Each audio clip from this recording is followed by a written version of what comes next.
Hello, folks. Welcome to Make It to the Dogears. Today, I have a really interesting book that I think I found because of my interest in religion, divinity, higher powers, intelligence of the spirit.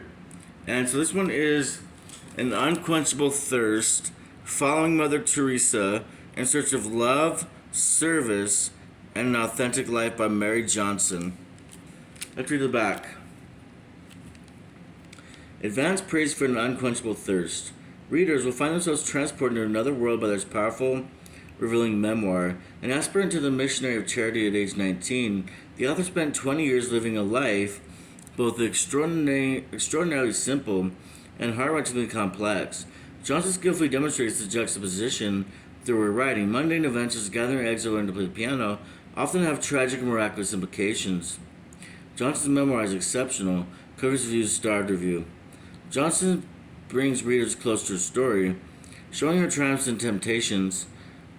Limiting characters as compelling as those in a novel, her mesmerizing account of trying to orbit the sun that was Mother Teresa vividly captures her life in turmoil. Book list starred review. Eloquent and moving, an extraordinary testament to the enduring power of love beyond faith and dogma, it reminds us of why we are here: to love and live fully, to be curious about all things, to live a compassionate, passionate, authentic life. Mirat Bartok, author of The Memory Palace. A heartfelt personal story of the gradual awakening of a person who comes to see that preferring the human to the perfect does not alienate her from authentic spirituality, but allows her to live more fully. Kathleen Norris, author of The Cloister Walk. Opening up the soul's deep core on the page is always an act of bravery. Mary Johnson is bravery writ large. She writes expertly about the myths and misperceptions of women's religious vocations and sacred validity of human intimacy.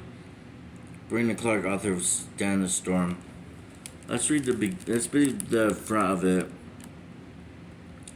An unforgettable spiritual autobiography about a search for meaning that begins alongside one of the great religious icons of our time and ends with the return to the secular world. At 17, Mary Johnson saw Mother Teresa's face on the curve of time and experienced her calling. 18 months later, she entered a convent in the South Bronx to begin religious training. Not without difficulty, this bright, independent-minded Texas teenager eventually adapted to the sister's austere life of poverty and devotion, and in time became close to Mother Teresa herself. Still beneath the white and blue sari bee, the heart of an ordinary young woman facing the struggle we all share, desire for love and connection, meaning and identity. During her 20 years with Missionaries of Charity, Sister Donata, as she was known, grappled with her faith, her sexuality, the policy of the order, and a complicated relationship with Mother Teresa. Eventually, she left the church to find her own path, and that led to love in herself. Provocative, profound, and emotionally charged, An Unquenchable Thirst presents a rare, privileged view of Mother Teresa. Sometimes it is a unique and magnificent memoir of self-discovery. A remarkable, elegant spiritual memoir library journal. I always read these back ones too. For 20 years, Sister Donata, Mary Johnson was a missionary of charity and nun in Mother Teresa's order until she left in 1997. A respected teacher and public speaker, she's been named a fellow of the MacDowell Colony, is on the board of a Room of Her Own Foundation. She lives in New Hampshire. Let's dive into the beginning. Again, this is An Unquenchable Thirst by Mother Teresa. And I just always wanted to start a podcast after watching some.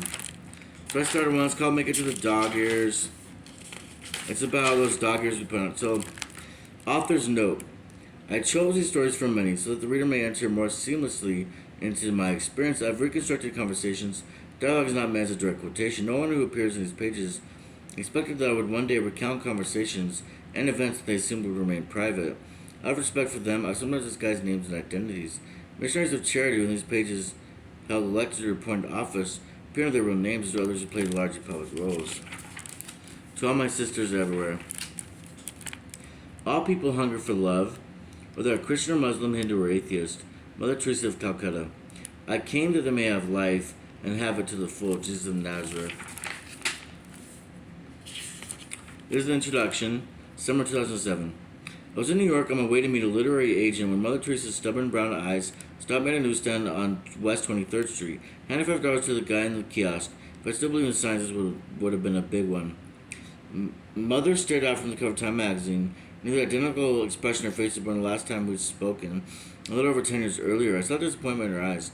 Mother would have no more approved of the meeting I was about to have. She ever approved of the cover of that magazine. She promised to live her secret life. Mother's secrets were the type normally associated with magazine covers. No adulterous affairs, no shady financial profiteering. Mother's were secrets of the soul. So I'm gonna keep it short.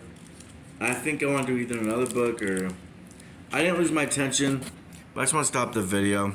5 minutes is good.